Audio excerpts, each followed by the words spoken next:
जब हमारी कांग्रेस की सरकार थी तो हमने आजादी के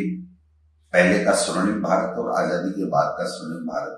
11वीं और 12वीं क्लास में पुस्तकें चालू की थी और राजस्थान की शौर्य परंपरा परमवीर चक्र प्राप्त करता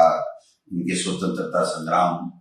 की जो है वो पढ़ाने के लिए बच्चों को शिक्षा देने के लिए पीछे का इतिहास बताने के लिए हमारे राजस्थान की शौर्य परंपरा गौरव इनका हमने चालू की थी और उन पुस्तकों को पूरे देश भर में सराहा गया था। एनसीईआरटी ने भी इसको सराहा था। लेकिन अभी चारों किताबें राजस्थान सरकार के द्वारा शिक्षा विभाग द्वारा उनको बंद कर दिया गया है कि स्कूलों में नहीं पढ़ाई जाएगी। वहां तक भी चलिए कोई बात नहीं, उनको कोई और अच्छा मटेरियल पढ़ाने के लिए अगर उनके पास कोई सिलेबस है तो वो हम देखेंगे क्या लेकर के आते हैं। लेकिन नई चीज बच्चों के लिए नहीं ला करके, नया सिलेबस नई पुस्तकें नहीं ला करके केवल बंद करना और उसके बाद में जो संस्था प्रधानों की वाकपीठ जो कार्यशालाएं संगोष्ठियां जो कार्यक्रम हो रहे हैं सरकारी कार्यक्रम, उसमें आपातकालीन संघर्ष की गाथा नाम की एक आरएसएस के लेखकों ने जो किताबें छपाई हैं और वो बांटी जा रही है, ये दुर्भाग्यपूर्ण है। सरकार आरएसएस के एजेंडे के ऊपर काम कर रही है और बच्चों में आरएसएस की जो विचारधारा है उसको थोपने के लिए और